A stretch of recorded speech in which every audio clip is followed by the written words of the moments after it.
आप सभी को विभव देव शुक्ला का सादर प्रणाम।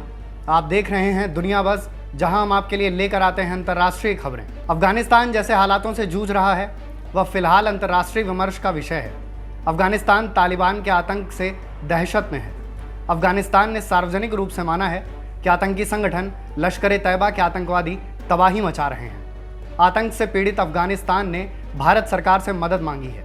वहां के विदेश मंत्री हनीफ अतमर ने तालिबान के आतंक का विरोध करते हुए भारतीय विदेश मंत्री एस जयशंकर से बात की। अफगानिस्तान ने मदद की गुहार ऐसे समय में लगाई है जब भारत ने संयुक्त राष्ट्र सुरक्षा परिषद के अध्यक्षता की कमान संभाली है। अफगानिस्तान विदेश मंत्रालय की तरफ से जारी किए गए बयान में कहा गया है कि तालिबान और पाकिस्तान के कई आतंकी संगठन 10,000 आतंकियों के साथ तबाही मचा रहे हैं। अफगान विदेश मंत्री ने भारत के विदेश मंत्री से बात करके संयुक्त राष्ट्र सुरक्षा परिषद का आपातकालीन सत्र बुलाने की मांग उठाई है, जिससे तालिबान की हिंसा पर रोक लगाई जा सके। हनीफ अतमर ने भारतीय विदेश मंत्री से ऐसे वक्त में बात की जब काबुल में अफगानिस्तान के रक्षा मंत्री के आवास पर आत्मघाती हमला हुआ था। उस हमले में 10 लोग मारे जा चुके हैं। हनीफ ने भारत के राजदूत को अफगानिस्तान में सुरक्षा संबंधी हालातों, लश्कर-ए-तैयबा और तालिबान के गठजोड़ के बारे में भी बताया। हनीफ ने अफगानिस्तान में भारत की भूमिका की तारीफ करते हुए संयुक्त राष्ट्र और अंतर्राष्ट्रीय समुदाय से भी मदद करने का अनुरोध किया है। उन्होंने स्पष्ट रूप से कहा है कि पाकिस्तान से सटे बोलडाक क्षेत्र में लगभग 100 लोगों की हत्या कर दी गई है और लड़कियों पर जबरन शादी के लिए दबाव बनाया जा रहा है। बड़ा सवाल यह है कि भारत का इस मुद्दे पर क्या रुख हो सकता है। कुछ ही दिनों पहले भारत ने संयुक्त राष्ट्र सुरक्षा परिषद के अध्यक्ष पद की जिम्मेदारी संभाली। भारत के पास ये पद पूरे अगस्त महीने तक रहेगा।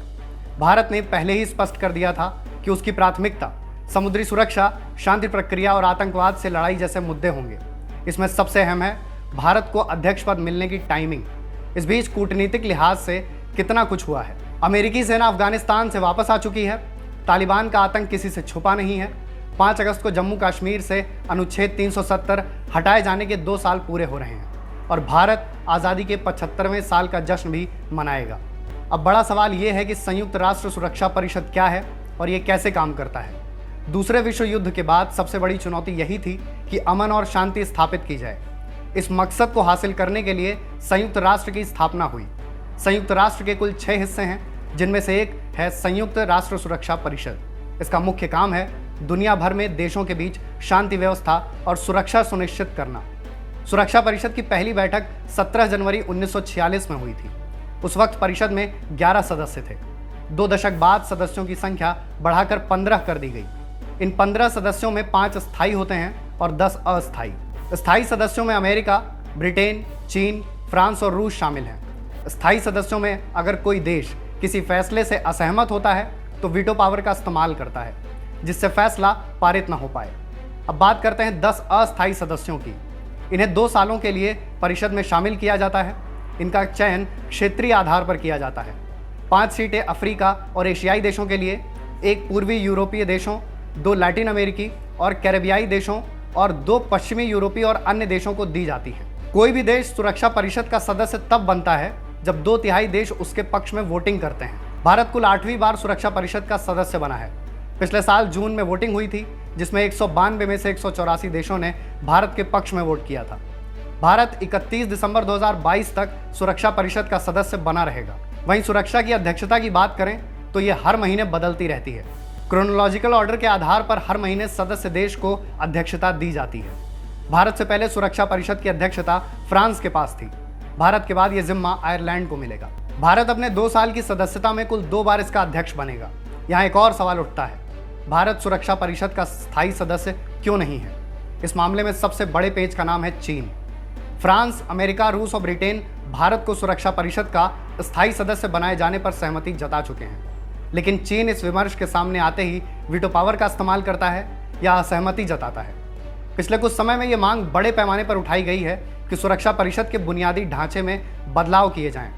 परिषद में विकासशील देशों का प्रतिनिधित्व कम है, लेकिन स्थायी सदस्य इस पर कोई कदम नहीं उठाते हैं। भारत के अलावा जापान, जर्मनी और ब्राज़ील भी स्थायी सदस्य बनने की कवायद में जुटे हुए हैं। अब इस पूरे विषय का सबसे महत्वपूर्ण पहलू, अफगानिस्तान की तरफ से लगाई गई गुहार पर भारत का क्या रुख होगा। अफगानिस्तान से अमेरिकी सेना की वापसी लगभग हो चुकी है। तालिबान वहां अपना दायरा बढ़ा रहा है। हर दिन दहशत और आतंक की गाढ़ी लकीर खींची जा रही है। अगर पाकिस्तान चीन से अफगानिस्तान की नज़दीकी बढ़ती है तो वह भी भारत के लिए चिंता का विषय होगा।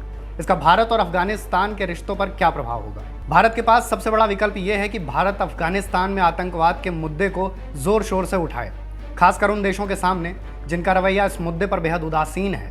भारत सुरक्षा परिषद का सदस्य होने के नाते अन्य देशों से अपील कर सकता है कि वह कम से कम 1 साल के लिए वहां शांति सेना भेजें, अफगानिस्तान में शांति व्यवस्था कायम हो और लोकतांत्रिक तरीके से सरकार चुनी जाए। वहीं कुछ जानकारों का यह भी कहना है कि भारत को वेट एंड वॉच की नीति का पालन करना चाहिए।